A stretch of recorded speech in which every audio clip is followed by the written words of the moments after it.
बम्बई। कौन बनाता है एक शहर, कौन देता है उस शहर को एक अनोखी पहचान।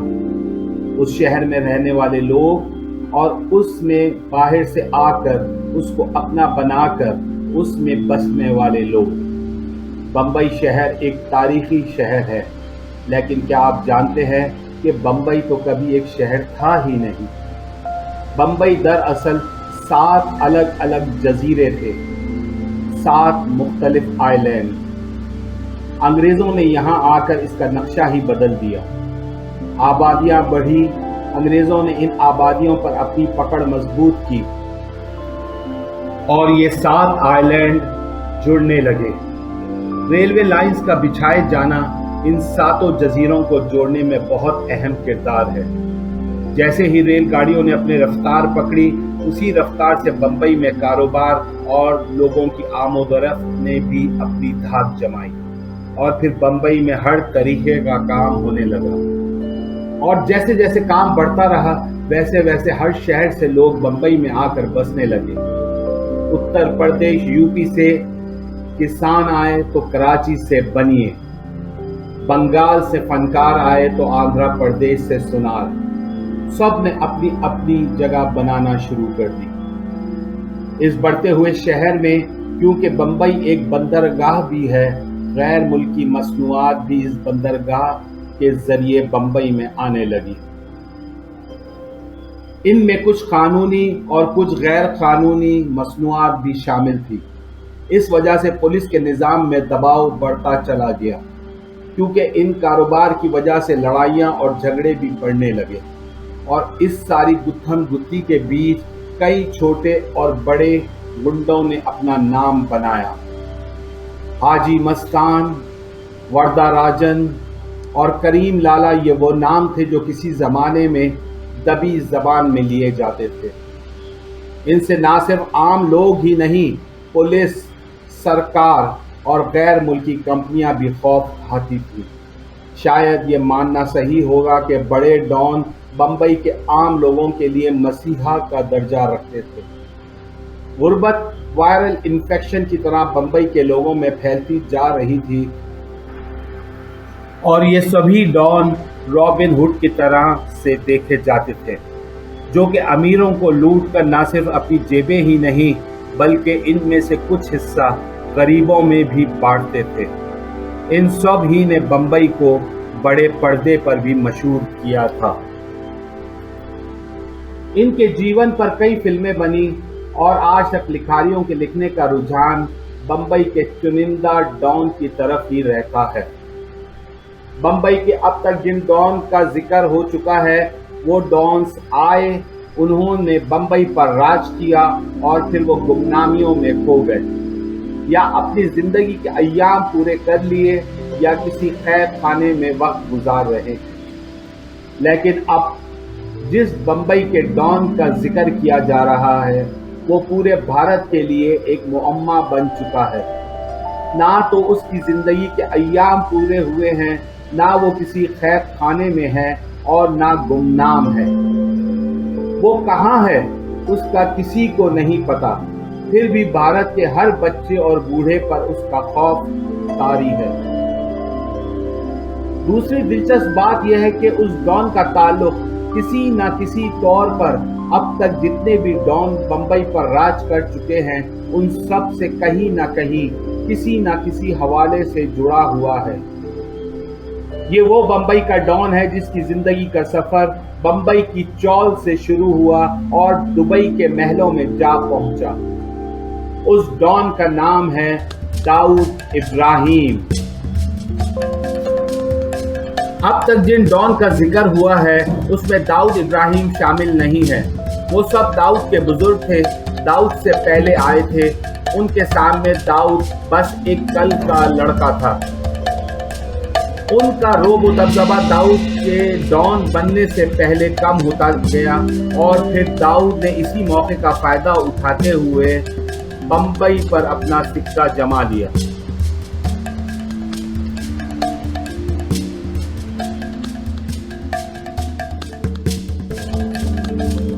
दाऊद इब्राहिम का पूरा नाम शेख दाऊद इब्राहिम कास्कर है और उसकी पैदाइश 26 दिसंबर सन 1955 में महाराष्ट्र बम्बई के इलाके खेड रत्नागिरी में रहने वाले एक पुलिस कांस्टेबल इब्राहिम कास्कर के घर में हुई थी।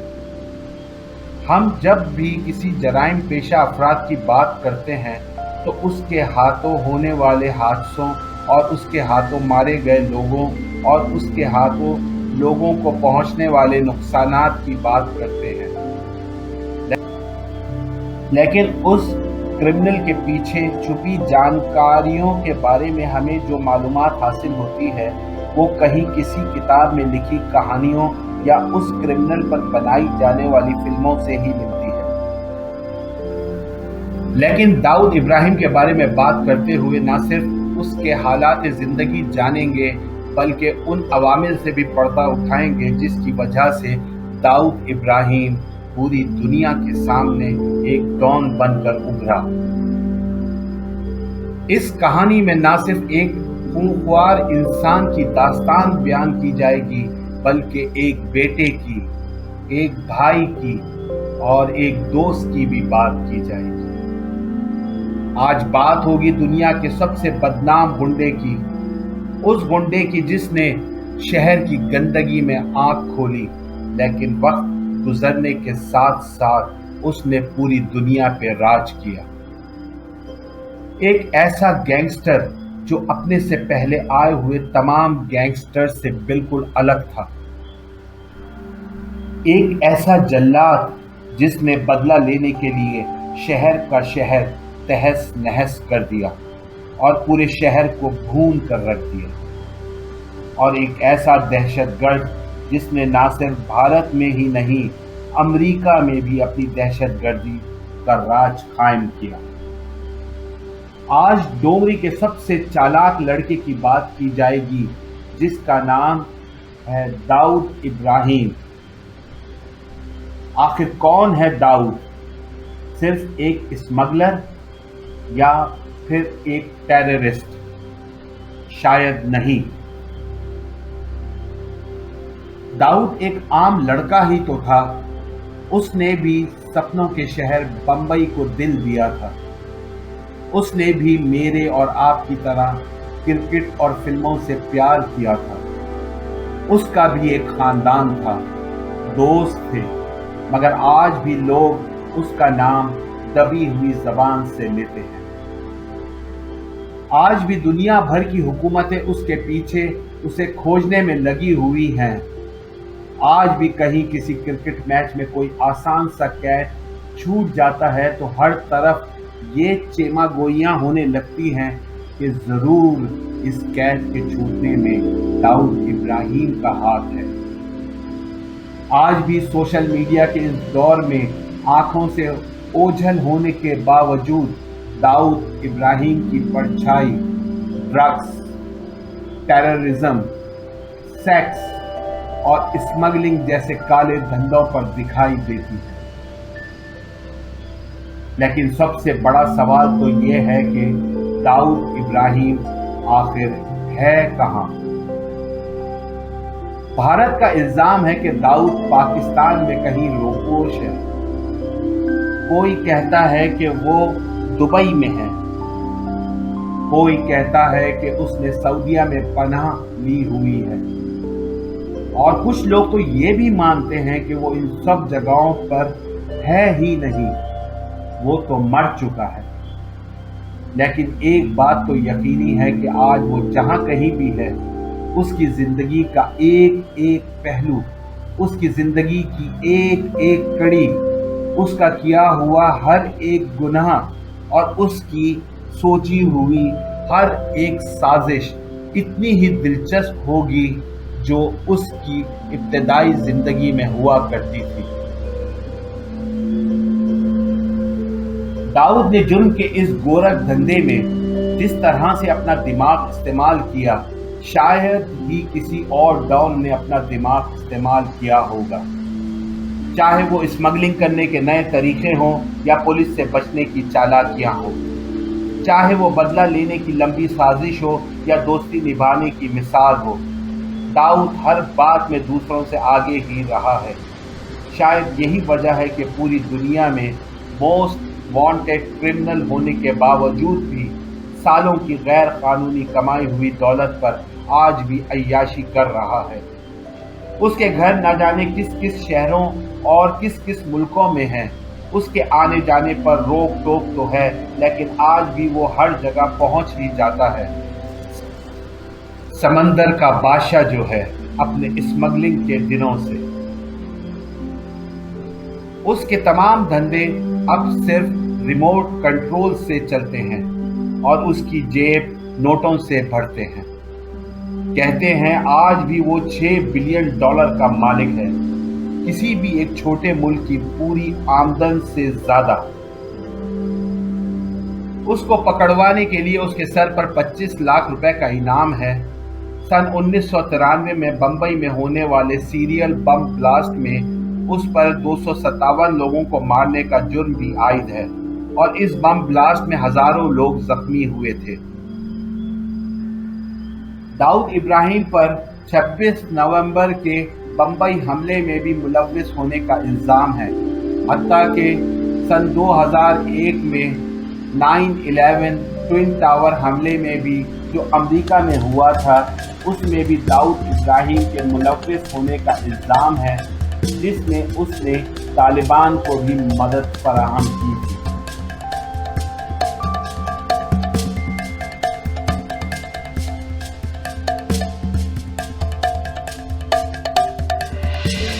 दाऊद इब्राहिम हाजी मस्तान, वर्धा राजन और करीम लाला जैसे डॉन्स को देखते हुए बड़ा हुआ था।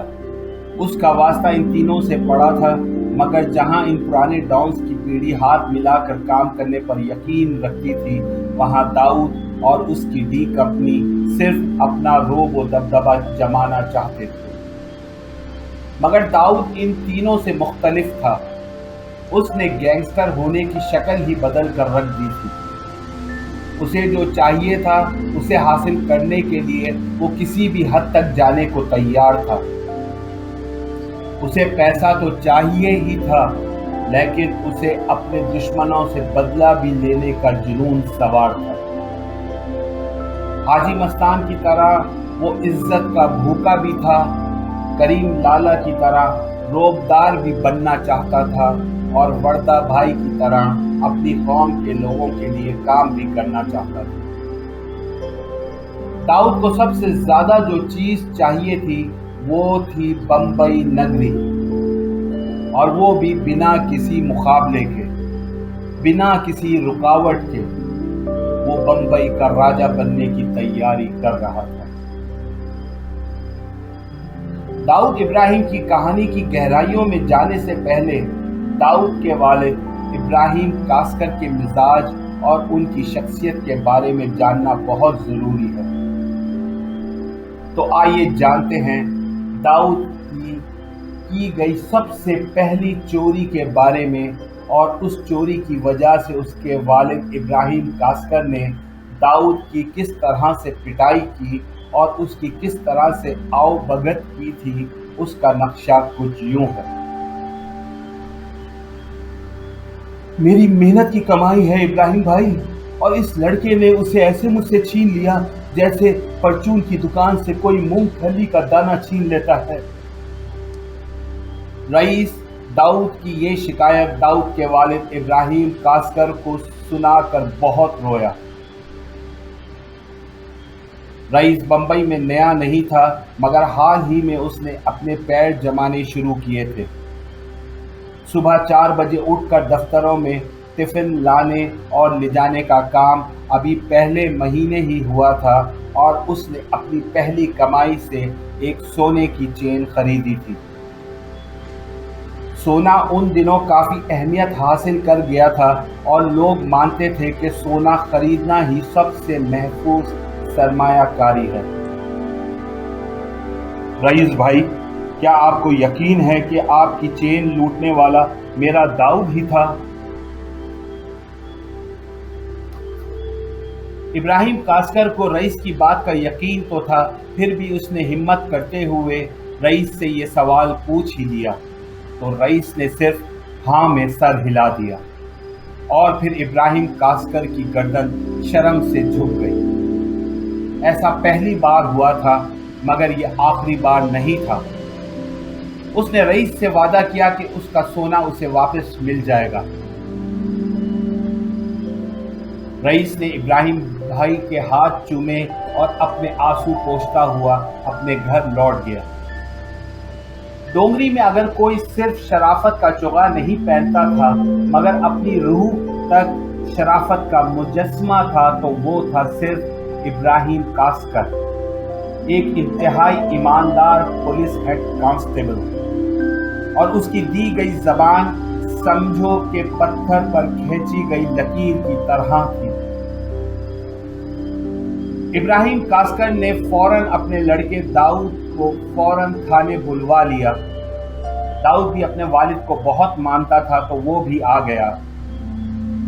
जैसे ही दाऊद अपने बाप के सामने आया, तो इब्राहिम भाई ने अपने बेटे के बाएं गाल पर जोरदार थप्पड़ रसीद किया।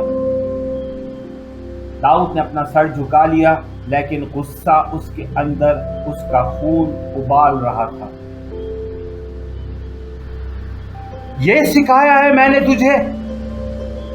इब्राहिम ने चिल्लाकर दाऊद से पूछा, और फिर पूरे मोहल्ले को पता चल गया कि इब्राहिम कास्कर का बेटा चोर है। चोरी चकारी कोई शौक नहीं होता, बल्कि उसके पीछे कोई ना कोई वजह जरूर होती है। दाऊद के पास भी अपने बाप के दिखाए नेकी के रास्ते को छोड़कर बुराई के रास्ते पर चलने की बहुत सी वजूहात थी, लेकिन अनजाने में ही सही, लेकिन उसका बुराई का रास्ते पर चलने की सबसे बड़ी वजह बना दाऊद का बाप इब्राहिम कास्कर। इब्राहिम कास्कर अपने खानदान को लेकर रत्नागिरी बंबई आया था, और वहां उनको पुलिस में कांस्टेबल की नौकरी मिल गई थी। ये इज्जत का काम था, और इब्राहिम कास्कर इस नौकरी को हासिल करके बहुत खुश था। लेकिन इज्जत के साथ पैसे का हमेशा ही जोड़ तोड़ रहता है। इस वजह से इब्राहिम कास्कर का खानदान गुर्बत ही के दिन काटता रहा। ऊपर की कमाई, रिश्वत से दूर रहने वाला इब्राहिम कास्कर अपने साथियों से पैसे के मामले में पीछे रह गया, लेकिन यही ईमानदारी उसके अफसरों को इतनी पसंद आई कि उसकी तरक्की कर दी, और वो कांस्टेबल से हेड कांस्टेबल बन गया। आजकल के दौर में तो हमें हेड कांस्टेबल बनना कोई बड़ी बात नजर नहीं आती है, लेकिन ये याद रहे, हम जिस कहानी की पढ़ते खोल रहे हैं वो सन 1960 की तिहाई में बम्बई की कहानी है। और उस दौर में बम्बई पुलिस फोर्स में एक हेड कांस्टेबल का ओहदा एक अहमियत का हामिल होता था। उसके पास ना सिर्फ पुलिस वर्दी की ताकत होती थी, बल्कि समाज की हिमायत भी हासिल रहती थी। डोंगरी में जब किसी को कोई परेशानी का सामना करना पड़ता, तो वो अपनी अर्जी हेड कांस्टेबल इब्राहिम कास्कर के पास लगाता। इब्राहिम कास्कर ईमानदार था। उसने अपने ओहदे की बिना पर पैसे तो नहीं कमाए, लेकिन अपनी ईमानदारी के बलबूते पे इज्जत बहुत कमाई थी। इसीलिए अंडरवर्ल्ड के बड़े बड़े डॉन भी उसकी इज्जत किया करते थे। जब हाजी मस्तान और करीम लाला का नाम भी कोई लेने से डरता था, उस वक्त इब्राहिम कास्कर उनकी बैठक में बिना बताए बेखौफ चला जाता था। उसे कोई नहीं रोक सकता था, उसकी बात कोई नहीं टाल सकता था, और उसके दिए हुए मशवरों को हाजी मस्तान और करीम लाला अपने सर आंखों पर रखते थे। तो फिर ऐसा क्या हुआ कि इब्राहिम कास्कर के बेटे दाऊद इब्राहिम ने अपने बाप की शराफत और नेक नामी को पूरा मिट्टी में मिला दिया? क्यों वो एक ऐसे रास्ते पर चल पड़ा जहां से वापस लौटना मुमकिन ना था? इन सब का जवाब शायद दाऊद के बचपन में ही कहीं छुपा पड़ा ना हो। تو آئیے چلتے ہیں داؤد کے بچپن میں اور ان سب سوالوں کو کریدنے کی کوشش کرتے ہیں۔ مبارک ہو! امینہ بھی نرالے شاہ بابا کو بہت مانتی تھی۔ حالانکہ ان کے شوہر ابراہیم کاسکر کو یہ بات بالکل پسند نہ تھی، لیکن اپنی بیوی کی خوشی کی خاطر اکثر وہ بابا کے مزار پر چادر چڑھایا کرتے تھے۔ ایک بار دونوں میاں بیوی اپنے بڑے بیٹے صابر کی پیدائش کے بعد مزار پر زیارت کے لیے گئے۔ رات کو جب ابراہیم سویا تو اس کے خواب میں پیر بابا آئے اور کہا تمہیں ایک اور بیٹا ہوگا، وہ بہت بڑا ہوگا اور ایسا بڑا ہوگا کہ اس کی چھاپ دنیا میں ایسی پڑے گی کہ پوری دنیا یاد رکھے گی اسے۔ ابراہیم نیند سے جاگا تو بہت خوش تھا کہ اسے اللہ کی طرف سے یہ پیغام ملا ہے۔ اس سے پہلے ابراہیم کا اوپر والے پہ اتنا پکا عقیدہ نہیں تھا۔ اب وہ پیر بابا کے مزار پر باقاعدگی سے حاضری دینے لگا اور درگاہ پر چادر چڑھانے جانے لگا، اور اس کے دل کو یہ یقین ہونے لگا کہ اس کا ہونے والا دوسرا بیٹا خاص ہوگا، اس دنیا پر راج کرنے والا ہوگا۔ 26 دسمبر سن 1955 کاسکر خاندان میں وہ خوشی کی لہر دوڑ گئی، ایک بیٹے نے جو اس خاندان میں آنکھ کھولی تھی۔ پیر بابا کی بات کو دھیان میں رکھتے ہوئے ابراہیم کاسکر نے اپنے بیٹے کے لیے ایک ایسا نام سوچا جو راج کرنے کی پیشن گوئی پر کھرا اترے، بلکہ نام میں ایک چاشنی بھی شامل ہو۔ ابراہیم کاسکر کی زندگی میں غربت کے سائے اتنے منڈلا رہے تھے کہ داؤد کی پیدائش پر جو تقریب منعقد کی گئی تھی اس کے پیسے بھی کریم لالا نے دیے تھے۔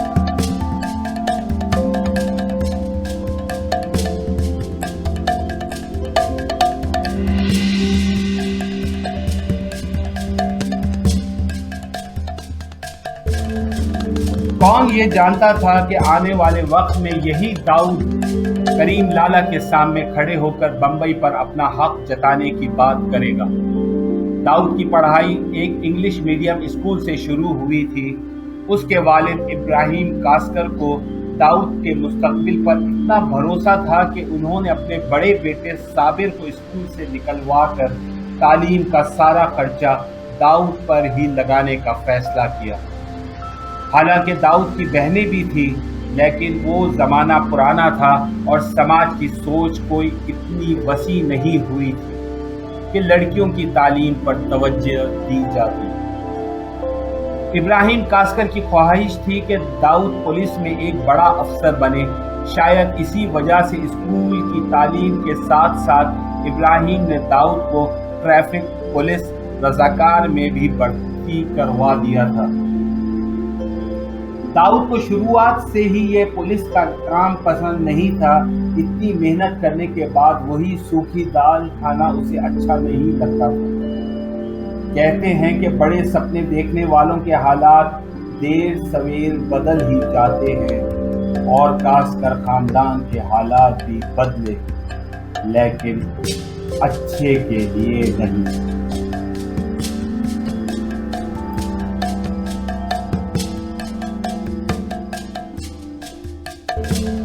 اپنے افسروں کے کام کی چوری کو چھپانے کی وجہ سے ہیڈ کانسٹیبل ابراہیم کاسکر کو نوکری سے معطل کر دیا گیا۔ جہاں پہلے ہی پیسوں کی تنگی کی وجہ سے کھانا پینا اور جینا محال تھا، اب نوکری سے معطلی کی وجہ سے بات فاقہ کشی تک پہنچ گئی تھی۔ کھانا سب سے پہلی ضرورت ہوتی ہے، اس وجہ سے ابراہیم کاسکر کو داؤد کو اسکول سے فارغ کروانا پڑا۔ اب داؤد اپنے بڑے بھائی کے ساتھ دن بھر بس آوارہ گردی کرتا رہتا تھا۔ ڈونگری اور جے جے ایریا کے عیاش لڑکوں کے ساتھ اس کا اٹھنا بیٹھنا شروع ہو گیا تھا۔ کرکٹ کا شوق بھی داؤد کو انہی دنوں میں ہوا تھا۔ خالی وقت میں وہ جے جے اسکوائر میں لڑکوں کے ساتھ کرکٹ کھیلا کرتا تھا۔ گواسکر کی اسٹریٹ ڈرائیو سے لے کر پٹودی کا اسٹائل اسے سب اچھا لگتا تھا۔ ابراہیم اب اپنے بیٹے پر نظر نہیں رکھ پا رہا تھا، اس کا پورا دھیان اپنے خاندان کی معاش کو چلانے پر لگا ہوا تھا۔ ابراہیم کاسکر پہلے کسی برے دھندے میں ہاتھ نہیں ڈالتا تھا، مگر اب اسے برے لوگوں کے لیے کام کرنا ہی پڑا۔ اس وقت کا سب سے طاقتور پٹھان بھاشو پٹھان تھا۔ ابراہیم نے بھاشو پٹھان کے دربار میں جا کر اس سے کام مانگا۔ کام تو اسے مل گیا، کیونکہ ابراہیم کو سب جانتے بھی تھے اور مانتے بھی تھے۔ لیکن ابراہیم کاسکر کی ایمانداری پھر اس کے آڑے آ گئی۔ ابراہیم نے کسی بھی غیر قانونی دھندے سے واسطہ رکھنے سے انکار کر دیا، لیکن بھاشو پٹھان کے چھوٹے موٹے ڈیلیوری اور پیسہ پہنچانے کے کام کرنے لگا۔ گھر کا کرایہ نہ دینے کی وجہ سے کاسکر خاندان ڈونگری سے مسافر خانہ بھنڈی بازار منتقل ہو گیا، اور مسافر خانہ ہی وہ محلہ تھا جہاں ڈی کمپنی کا ہیڈ کوارٹر کھلا۔ داؤد صرف 14 سال کا ہی تھا جب اس نے رئیس چاچا کا سونا چرایا تھا، لیکن یہ اس کے غلط راستے پہ چلنے کی اکلوتی کہانی نہیں تھی۔ داؤد، اس کا بڑا بھائی صابر اور دیگر کئی اور ڈونگری کے لڑکے اب بوہری محلے میں دہشت پھیلانے لگے۔ وہ ابھی زیادہ بڑا تو کچھ نہیں کرتے تھے، ہاں سونے کی چین چرانا، پاکٹ مارنا، چھوٹی موٹی چوریاں اور دھمکا کر پیسے وصول کرنا، یہی داؤد کے گینگ کی کمائی ہوتی تھی۔ جب ابراہیم کاسکر کی معطلی ختم ہوئی تو اس کا کرائم برانچ میں تبادلہ کر دیا گیا۔ اب تو ابراہیم کے پاس اتنا بھی وقت نہیں تھا کہ وہ داؤد کو ڈانٹ پھٹکار کر سکے۔ شاید ابراہیم اب پیر بابا کی گئی پیشن گوئی کی امید بھی چھوڑ دی تھی، لیکن داؤد نے شاید وہ امید اب پکڑ لی تھی۔ داؤد تنگ آ چکا تھا اپنی اس غریبی کی دنیا سے۔ اسے اپنے بھائی بہنوں سے بہت محبت تھی، اور اس کے دل میں یہ خواہش تھی کہ انہیں دنیا کی ہر چیز میسر ہو جائے، ہر عیش و آرام ملے، اور اس کے لیے وہ کچھ بھی کرنے کے لیے تیار تھا۔ جیسے ہی ابراہیم کاسکر نے گھر سے منہ موڑا، داؤد نے گھر کی باغ دوڑ سنبھال لی۔ وہ ابھی اتنا بھی بڑا نہیں ہوا تھا، لیکن وہ اپنے گھر کے ہر بڑے فیصلے لینے لگا تھا۔ کس رشتہ دار کی شادی میں کس کو کتنا دینا ہے، کس دن دعوت رکھنی ہے، کس کس کو اس میں بلانا ہے، اور کس سے دوری بنائے رکھنی ہے، یہ سب اب داؤد ہی طے کرتا تھا۔ صابر، جو داؤد سے عمر میں بڑا تھا، اسے بھی اس بات سے کوئی دقت نہیں تھی کہ داؤد اس سے چھوٹا ہو کر سارے فیصلے کرتا ہے۔ دونوں بھائیوں میں ایک دوسرے کے لیے بہت عزت بھی تھی۔ داؤد اور صابر کا گینگ اب مسافر خانہ سے باہر ڈونگری، سیوم، کولی واڑہ اور ناگپاڑا تک اپنا دھندا بڑھا رہا تھا۔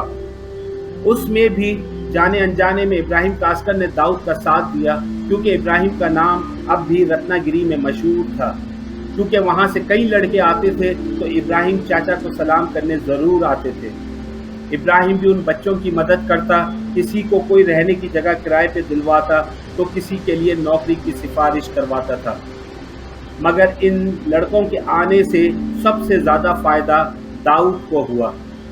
وہ بنا کسی کو بتائے بغیر ان لڑکوں کو اپنے گروپ میں شامل کرتا چلا گیا، کیونکہ یہ بمبئی میں نئے تھے اور داؤد کی باتوں اور برتاؤ سے کافی متاثر ہو جاتے تھے، اور ان کو یوں لگتا تھا کہ ابراہیم چاچا کا یہ لڑکا ان کا مسیحا ہے، اور بمبئی میں اس سے اچھا موقع کیا ہی ملے گا کہ داؤد بھائی کے ساتھ کام کر پائیں۔ اس نئے ابھرتے گینگ نے لیکن شروعات تو چھوٹے جرائم سے ہی شروع کی تھی۔ ان کا چوری کا ایک خاص طریقہ تھا، گھڑیوں کی ادلا بدلی۔ بھنڈی بازار کی کچھ دکانوں میں یہ نئے لڑکے کام پہ لگ گئے تھے۔ ان دکانوں پر ہر طرح کی چوری کا اور کسٹم سے ضبط ہوا سامان بکا کرتا تھا۔ جو لڑکے بات کرنے میں تیز ہوتے تھے وہ گھات کو پہچان کر اپنے جال میں پھنسا لیتے تھے۔ راستہ چلتے کسی سیٹ یا امیر شخص کو وہ ایک مہنگی سوئس واچ دکھاتے اور اسے للچاتے تھے کہ اتنے کم دام پر اتنی نایاب گھڑی کہیں اور تمہیں نہیں مل سکتی۔ سیٹ بھی لالچ میں آ ہی جاتے تھے، اور یہ بات ضرور دھیان میں رہے، یہ سن 1970 یا آس پاس کا زمانہ ہے۔ اس زمانے میں امپورٹڈ اشیاء، خاص طور پر امپورٹڈ گھڑیوں کی بہت بڑی مانگ تھی۔ لوگوں کو امپورٹڈ اشیاء، خاص طور پر گھڑیوں کو خریدنے کا بڑا شوق تھا۔ جس کے پاس امپورٹڈ گھڑی ہوتی اس کا رتبہ دوسروں سے بڑھ جاتا تھا۔ جب سیٹ گھڑی خریدنے پر رضامند ہو جاتے تو لڑکے انہیں دکان کے اندر لے جاتے، چائے پانی کا ڈھونگ رچایا جاتا اور اس نایاب گھڑی کو پیک کیا جاتا۔ جب سیٹ پیسے دے کر چمکدار پیکنگ کا ڈبہ گھر لے جاتے اور پھر اسے کھولتے تو اس ڈبے میں کوئی پتھر کا ٹکڑا یا کوئی ٹوٹی پھوٹی پرانی گھڑی کو دیکھ کر ان کے اوسان خطا ہو جاتے تھے۔ یہ کھیل داؤد کے گینگ نے کچھ سال کھیلا۔ اس سے کمائی بھی اچھی ہوتی تھی اور نوجوانوں کو اسٹائل میں رہنے کا موقع بھی مل جاتا تھا۔ پولیس ریکارڈ میں درج ہے کہ اس گروہ کو پکڑنے کے لیے کئی بار شکایات بھی درج کروائی گئیں۔ پولیس نے بھی اپنے طور پر پوری کوشش کی، مگر جیسے ہی اس گروہ کے لڑکوں کو بھنک پڑتی کہ پولیس کا چھاپا پڑنے والا ہے تو وہ اپنا سارا سامان بٹور کر اپنے اپنے گاؤں بھاگ جاتے تھے، اور پھر کچھ دن وہیں رہتے۔ معاملہ ٹھنڈا ہونے پر وہ سب واپس آ جاتے اور جہاں سے کام چھوڑا تھا وہیں سے اپنا کام شروع کر دیتے تھے۔ ان میں سے اگر کوئی پکڑا بھی جاتا تو وہ اپنا منہ نہیں کھولتا تھا۔ ان ٹھگی لڑکوں سے داؤد کو جرم کی دنیا میں ایک اعتماد پیدا ہوتا چلا گیا۔ اسے لگنے لگا کہ وہ اب اپنا کام دھندا تھوڑا اور بھی پھیلا سکتا ہے اور اس کا بمبئی پر راج کرنے کا سپنا پورا ہو سکتا ہے۔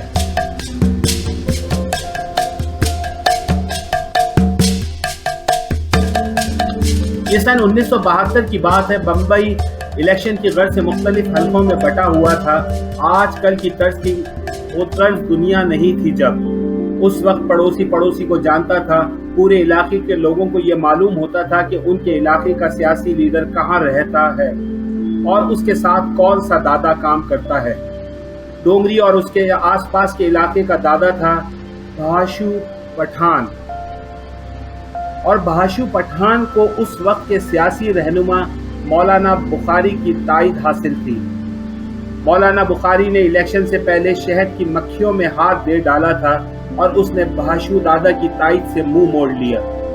بھاشو دادا کو یہ بات ہضم نہیں ہوئی اور اس نے الیکشن میں مولانا بخاری کو ہروانے کا فیصلہ کر لیا۔ الیکشن ہوا اور جو ہونا تھا وہی ہوا۔ مسلم لیگ کا ایک امیدوار جو مولانا بخاری کی مخالفت میں کھڑا ہوا تھا وہ جیت گیا۔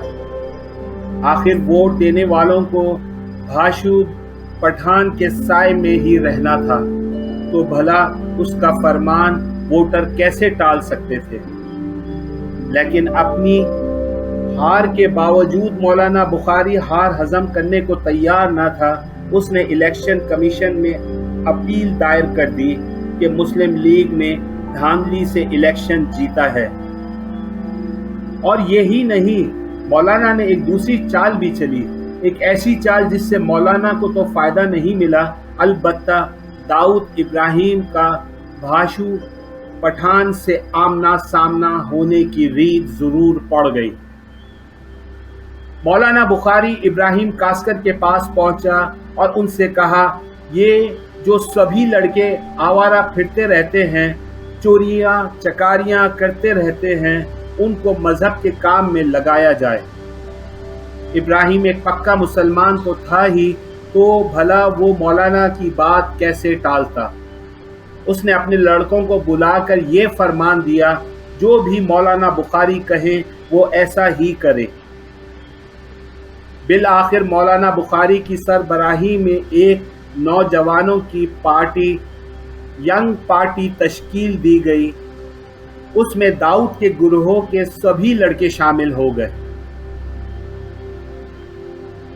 چونکہ مولانا بخاری کی اچھی ساکھ دور دور تک پھیلی ہوئی تھی، لہٰذا اور بھی لڑکے اس پارٹی سے جڑتے چلے گئے۔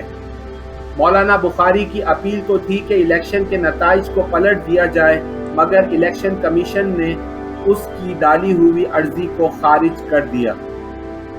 اگر وہ عرضی منظور ہو جاتی تو شاید مولانا بخاری داؤد گینگ کی مدد کی وجہ سے الیکشن میں کامیاب ہو جاتے اور داؤد بھی شاید سیاست کی دنیا میں آ جاتا، اور شاید آج داؤد کہیں نہ کہیں کسی نہ کسی حلقے سے جیت کر وزیر یا پھر شاید وزیر اعظم کے عہدے پر بھی فائز ہو جاتا، اور کیا پتہ دنیا کے بڑے بڑے ممالک آج اس کا اپنے ملکوں میں بطور وزیر اعظم انڈیا کے استقبال کر رہے ہوتے۔ لیکن ایسا ہوا نہیں۔ قسمت داؤد کو کسی اور ہی راستے پر لے جانا چاہتی تھی۔ مولانا بخاری تو الیکشن میں ہار کر پردے کے پیچھے چلے گئے، لیکن اس ینگ پارٹی نے اپنی پہچان بنا لی تھی۔ داؤد ابراہیم اس پارٹی کا لیڈر بنا اور بھاشو پٹھان کی ہتھیلی میں پھانس کی طرح چبھنے لگا۔ ینگ پارٹی سے مولانا کے جانے کے بعد ینگ پارٹی کا الیکشن لڑنے سے بھی ناتا چھوٹ گیا تھا۔ داؤد نے اس بات کا خوب فائدہ اٹھایا اور اپنے پیسے کمانے کا کام آگے بڑھایا۔ اب وہ اور اس کے لڑکے ینگ پارٹی کی آڑ میں پیسے والوں سے چندہ وصول کرتے، کبھی کسی غریب بہن کی شادی کی دہائی دیتے، تو کبھی عید کے جشن کی، تو کبھی میت اٹھانے کے خرچے کی بات کرتے۔ جب کوئی پیسے دینے سے انکار کرتا تو اسے داؤد کا خوف دلایا جاتا۔ یہ کام بہت زور شور سے چلنے لگا تھا اور اس میں کوئی لڑائی جھگڑا بھی نہیں تھا، اور ہر سال پیسے آنے کا یقین بھی رہتا تھا۔ سن 1974 میں ایک دن داؤد گینگ کے ایک لڑکے کو بھاشو دادا کے بھائی حامد پٹھان نے بہت پیٹا۔ وہ روتا بلکتا داؤد کے پاس پہنچا اور پوری داستان سنا دی۔ داؤد غصے سے آگ بگولا ہو رہا تھا۔ اس کو یہ بالکل منظور نہیں تھا کہ کوئی بھی اس کے کسی بھی لڑکے پر اپنا ہاتھ اٹھائے۔ وہ چاہتا تو بڑے آرام سے حامد کو سبق سکھا سکتا تھا، مگر وہ اپنا غصہ پی گیا۔ وہ جانتا تھا کہ بھاشو پٹھان ایک بڑا ڈان ہے اور اس کے اپنے باپ ابراہیم کاسکر پر بھی کئی احسانات تھے، مگر یہاں حامد پٹھان نے ایک غلطی کر دی۔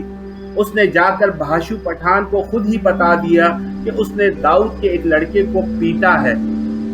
بھاشو کو جب یہ پتا چلا تو اس نے غصے میں آ کر حامد کو ایک تھپڑ رسید کیا، مگر حامد نے بھی معاملے کو بھاپتے ہوئے بھاشو کے سامنے سفید جھوٹ بول دیا کہ اس میں غلطی میری نہیں تھی۔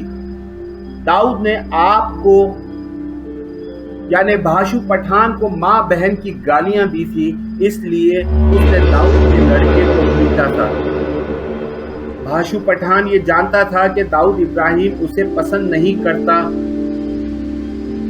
بھاشو پٹھان نے داؤد کے باپ ابراہیم کاسکر اور اس کے بڑے بھائی صابر کو اپنے پاس بلوا بھیجا۔ ابراہیم کاسکر اپنے ہاتھ جوڑے بھاشو پٹھان کے دربار میں حاضر ہو گیا۔ قصہ سننے کے بعد اس نے بھاشو پٹھان سے معافی مانگ لی۔ معاف کرنے کی بجائے بھاشو نے ابراہیم کو بہت بے عزت کیا۔ یہ صلہ دیا ہے تم نے اور تمہارے بیٹے نے میرے احسانات کا۔ یہ یاد رکھو تمہارے گھر میں جو روٹی آ رہی ہے وہ میری بدولت آ رہی ہے۔ شرم آنی چاہیے تمہیں۔ भाशु दादा ने इब्राहिम को ये याद दिलाया कि उसके 14 बच्चे उसके टुकड़ों पर पलते हैं। अगर भाशु उसकी मदद ना करे तो उसके बच्चे भूखे मर जाएंगे। इब्राहिम तो हाथ जोड़े अपना सर झुका ये सब सुनता रहा, मगर साबिर से ये जिल्लत बर्दाश्त ना हुई। साबिर ने सारा माजरा दाऊद के सामने बयान कर दिया। दाऊद का चेहरा गुस्से से लाल हो गया। वो ये जानता था कि भले भाशु पठान ने उसके बाप और उसके खानदान पर बहुत एहसानात किए हैं, मगर बदले में उसके बाप इब्राहिम कास्कर ने भी कस्टम से उसका लाखों का माल छुड़वाया है। भाशु पठान जिस मर्सिडीज में घूमता है उसमें उसके बाप इब्राहिम का भी हिस्सा है। उसने मन ही मन में ये ठान ली थी कि वो अपने बाप की बेइज्जती का ये बदला भाशु पठान से जरूर लेगा। इस पूरे वाक़े को जानने वालों को शायद ये ख्याल आता होगा कि अब कत्लो गारतगिरी होगी, खून की नदियां बहेंगी, लड़ाइयां मार कुटाइयां होंगी, लेकिन ऐसा कुछ भी नहीं हुआ।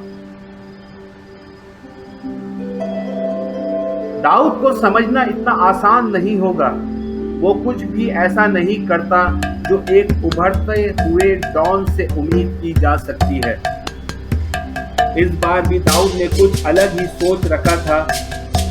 अपने बड़े भाई साबिर के मशवरे के खिलाफ जाते हुए दाऊद ने भाशु पठान पर हमला करने का इरादा कर लिया।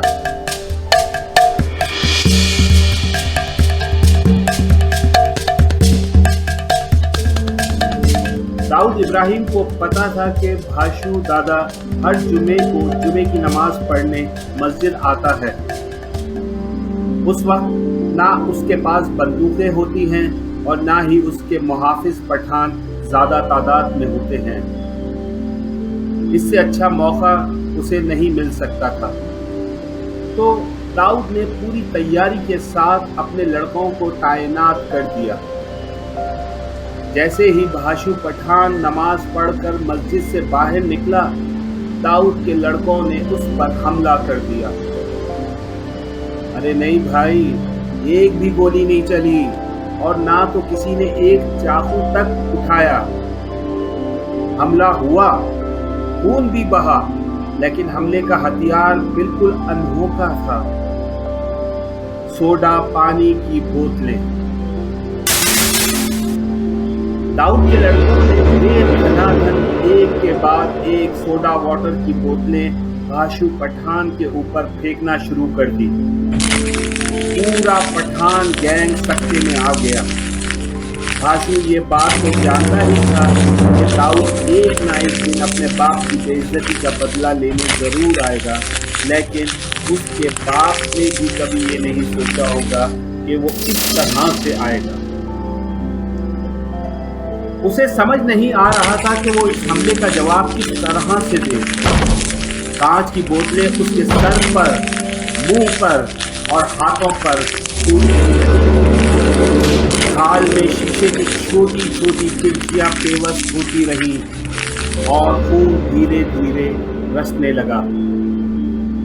दाऊद उन पर बोतलें फेंक रहा था और जोर जोर से हंस रहा था।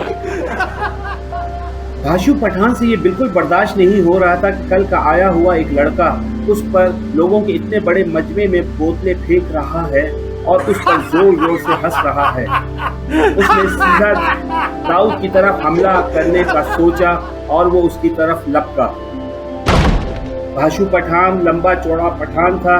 दाऊद उसके सामने कुछ भी नहीं था।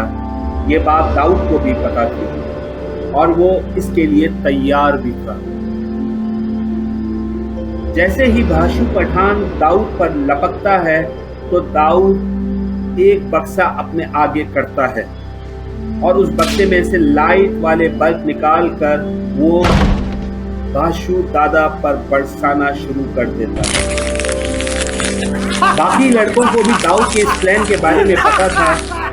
उसने लड़कों को पहले ही समझा रखा था कि जैसे ही भाशु उस पर हमला करे तो वो भाशु पठान को घेर ले और उस पर बोतलों और बल्बों की बौछार जारी रखे।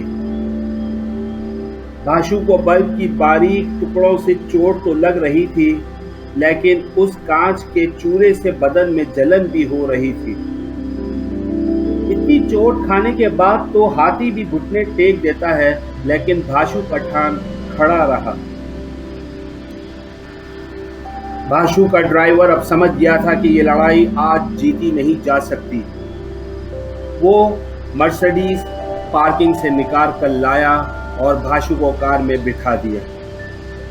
لڑکوں نے بوتلوں کو برسانا جاری رکھا جو اس کی مرسڈیز کو جا جا کر لگ رہی تھی، اور یہ بھاشو کے بدن کے بعد اب اس کا غرور زخمی ہو رہا تھا۔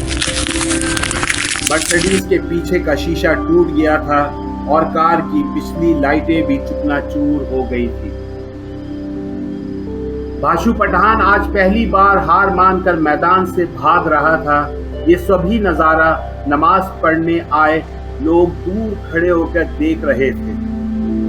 کچھ بچے تو بوتلوں کی مار تماشا سمجھ کر تالیاں بھی بجا رہے تھے۔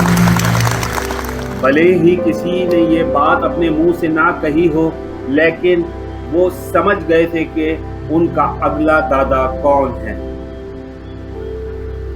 لیکن داؤد کا پلان ابھی باقی تھا۔ اسے پتا تھا کہ اگر بھاشو کا غرور توڑنا ہے تو اسے پوری طرح سے توڑنا ہوگا، ورنہ اگر بھاشو پٹھان پلٹ کر وار کرے گا تو وہ پورے گینگ کا صفایا ہی کر دے گا۔ داؤد اپنے لڑکوں کو لے کر بھاشو پٹھان کے دربار اس کے محلے ٹیمکر محلہ انڈیا اسٹریٹ پہنچا۔ وہاں ابھی سناٹا چھایا ہوا تھا۔ سبھی پٹھان بھاشو دادا کے پاس گئے ہوئے تھے، لیکن پورے محلے کے لوگ ابھی جمعے کی نماز پڑھ کر اپنے اپنے گھروں میں آ چکے تھے، اور آپس میں بھاشو پٹھان کی پٹائی کے بارے میں چیما گوئیاں بھی ہو رہی تھی۔ داؤد نے اپنی ہاکی اٹھائی اور بھاشو پٹھان کے دربار کو تہس نہس کرنا شروع کر دیا۔ ایک ایک وار اس کے والد کو دی گئی ایک ایک گالی کا بدلہ لے رہا تھا۔ پورے محلے نے اس دن جو ابراہیم کاسکر کا جھکا ہوا سر دیکھا تھا، آج وہ بھاشو پٹھان کی ٹوٹی ہوئی ریڑھ کی ہڈی دیکھ رہا تھا، اور ساتھ ہی یہ بھی دیکھ رہا تھا کہ بھاشو پٹھان کو للکارنے والے کا غصہ کیسا ہے۔ میز، کرسی، تمبو، بمبو اور یہاں تک کہ بھاشو پٹھان کے پہلوانوں کے لیے لگائی جانے والی بادام کے ساتھ بننے والے دودھ کی مشین بھی توڑ دی گئی۔ یہ داؤد کی سمجھداری اور دور اندیشی ہی تھی کہ وہ بھاشو پٹھان کے مزاج کو بخوبی جانتا تھا۔ اسے پتا تھا اتنی بے عزتی ہونے کے بعد بھاشو اشتعال میں آ کر کچھ نہیں کرے گا۔ وہ یہ تک جانتا تھا کہ بھاشو اپنا چہرہ اپنے لوگوں میں کئی مہینوں تک نہیں دکھائے گا۔ کچھ لوگ یہ بھی مانتے ہیں کہ داؤد کے اس حملہ کرنے کی پلاننگ میں ایک تیسری کڑی بھی تھی، جس کا ذکر ہم آگے جا کر کریں گے۔ اس واقعے کے ایک مہینے کے بعد بمبئی پولیس نے بھاشو پٹھان کو گرفتار کر لیا۔ اس پر لگائے گئے کسی پرانے مقدمے میں کوئی ثبوت مل گئے تھے۔ بھاشو پٹھان کی اس گرفتاری میں داؤد کا کوئی ہاتھ تھا یا داؤد کی کوئی خوش قسمتی شامل تھی، یہ تو پتہ نہیں، مگر اس وجہ سے داؤد کو ایک موقع ملا، اور اس نے پہلی بار اس سیاسی چال کا استعمال کیا جس کے لیے آنے والے وقت میں اسے یاد کیا جاتا رہا۔ داؤد نے بھاشو پٹھان کے خاص آدمی خالد سے ہاتھ ملا لیا تھا، اور یہی وہ تیسری کڑی تھی جس نے داؤد کو اس جرم کی دنیا کا بے تاج بادشاہ بنانے میں اہم کردار ادا کیا تھا۔ خالد کو بھاشو پٹھان کے پاس وہ عزت نہیں ملی تھی جس کا وہ حقدار تھا، اور داؤد یہ بات نہ صرف جانتا تھا بلکہ اس کا استعمال کیسے کرنا ہے یہ بھی سمجھتا تھا۔ اس واقعے کے بعد داؤد کا سکہ پوری طرح سے جم گیا تھا۔ اب کوئی اسے نیچی نظر سے نہیں دیکھتا تھا۔ डोंगरी का ये 17 साल का शेर अब बड़े जंगल में शिकार करने के लिए बिल्कुल तैयार था।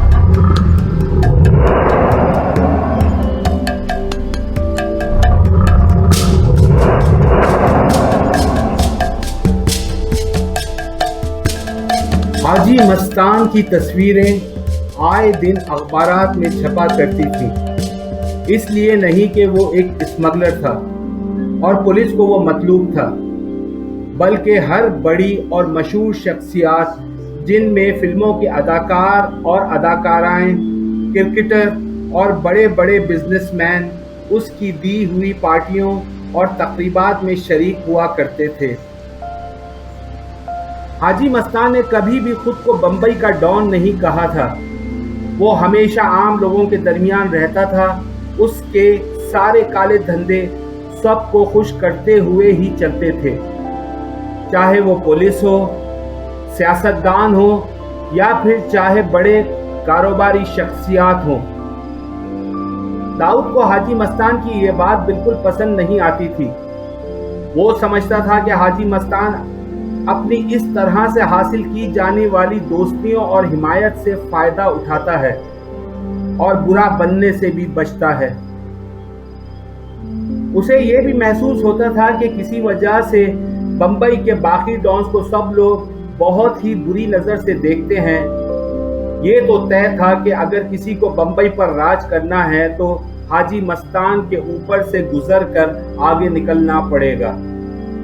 लेकिन दाऊद सिर्फ एक मौके के इंतजार में था और उसके सामने हाजी मस्तान की भरे बाजार बेइज्जती करने का मौका आ ही गया। दाऊद के 2 लड़कों को हाजी मस्तान के किराए के 2 पठानों ने बहुत पिटाई की। ये सन 1974 की बात है। दाऊद अब 19 बरस का हो गया था। हालांकि डोंगरी में सब उसे एक दादा के रूप में जानने लगे थे, मगर बाकी बंबई में उसे अभी तक कोई नहीं पहचानता था। जब दाऊद को यह खबर मिली, उसने मन ही मन में इस बात का बदला लेने की तैयारी कर ली। वो जानता था कि हाजी मस्तान को भाशु पठान की तरह उसका गुरूर तोड़कर नहीं हराया जा सकता। हाजी मस्तान को अपनी एक ही चीज पर नाज था और वो ही उसकी इकलौती कमजोरी भी थी, और वो था पैसा। दाऊद ने प्लान बनाया कि मस्तान का पैसा लूटा जाए। डॉक्स पर आने वाला स्मगलिंग का सामान जब बिकता था तो उसका एक हिस्सा हाजी मस्तान को पहुंचा दिया जाता था।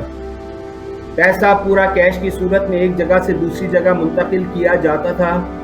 इस काम को करने के लिए मस्तान ने कई मारवाड़ी सेठों को यह जिम्मेदारी सौंपी हुई थी।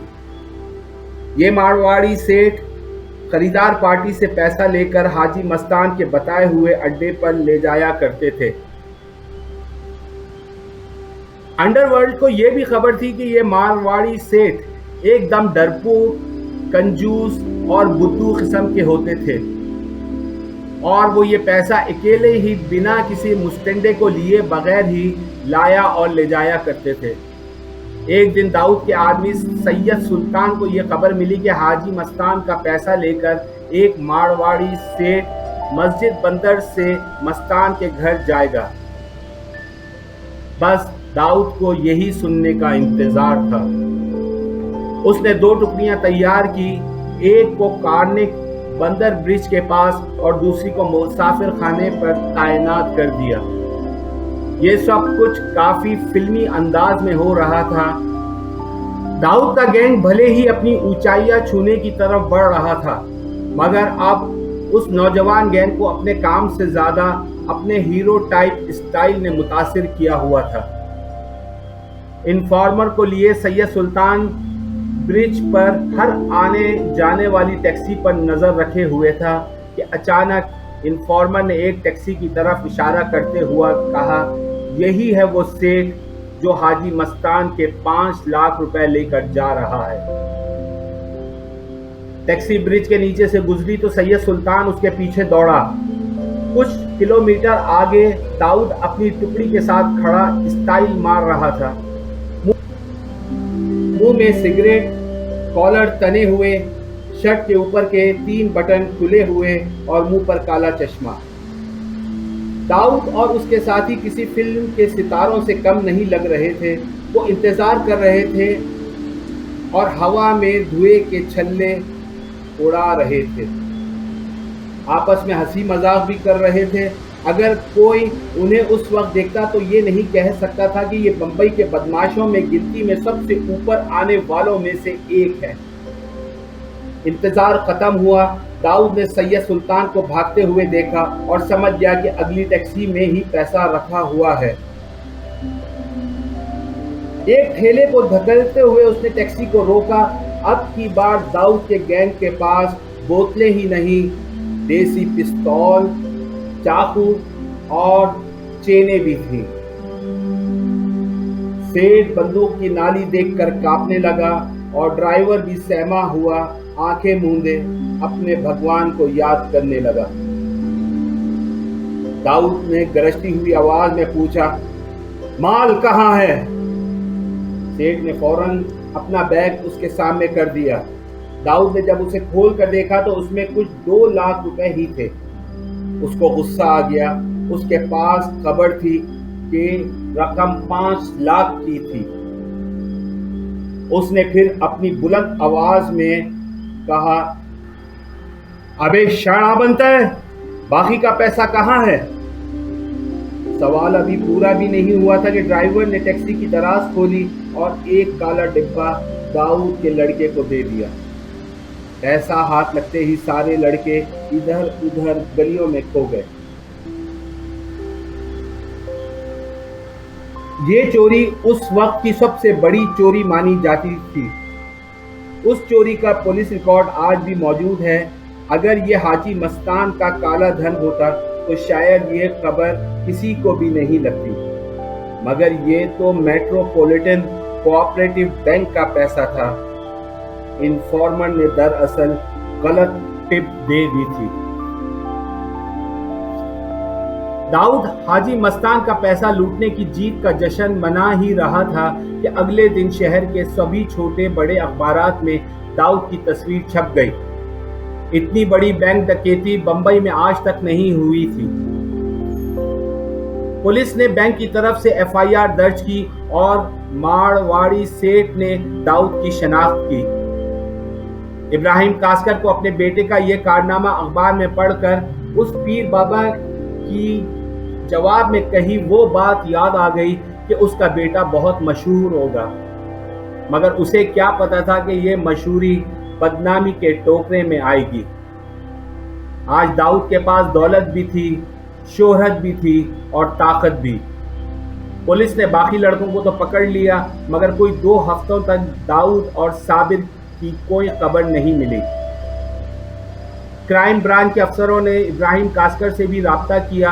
वो जानते थे कि इब्राहिम जबान का पक्का है, तो जैसे ही इब्राहिम ने उनसे वादा किया कि वो अपने दोनों लड़कों को पुलिस के हवाले कर देगा, तो उसके बाद पुलिस बेफिक्र हो गई। इब्राहिम कास्कर ने अपने सभी रिश्तेदारों और साथियों को काम पर लगा दिया। उसे अपने बेटों को ढूंढना ही था।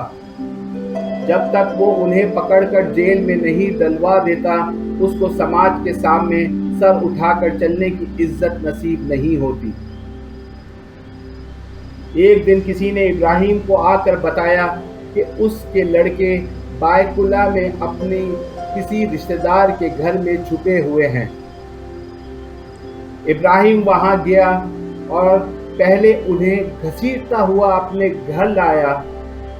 अमीना बी के लाख रोने और दुहाई देने के बावजूद अपने दोनों जवान लड़कों को इब्राहिम कास्कर ने अपनी पुलिस की बेल्ट से रात भर पीटता रहा। अपनी आंखों से ये पूरा वाकया देखने वालों के मुताबिक उस रात मुसाफिर खाने में किसी भी घर में कोई भी नहीं सोया था। पूरा मोहल्ला इब्राहिम कास्कर, उसके बेटे दाऊद और साबिर की चीखें सुनते रहे। अगले दिन बिना खाना पानी देने दिए इब्राहिम खून से लथपथ अपने दोनों बेटों दाऊद और इब्राहिम को टैक्सी में डालकर पुलिस स्टेशन ले गया। पुलिस वालों ने भी उन लड़कों की यह हालत देखकर उन्हें और मारना ठीक नहीं समझा, क्योंकि पैसा बरामद हो गया था। इस वजह से सजा भी कम हुई। दाऊद और उसका भाई साबिर जेल में रहे मगर जल्द ही बाहर आ गए। इस वाक़े के बाद दाऊद का बड़ा नाम हुआ। हाजी मस्तान को भी ये खबर मिली कि एक डोंगरी का छोकरा जिगर रखता है और आगे चलकर उसके काम का भी हो सकता है, मगर दाऊद को किसी से कोई काम नहीं था। उसका मकसद तो अभी भी अधूरा ही था। दाऊद ने भले ही हाजी मस्तान के पैसों पर चोट ना लगाई हो, मगर वो उसकी नजर में जरूर आ गया था और इसके साथ साथ ही अपने चहीते बम्बई की नजरों में भी।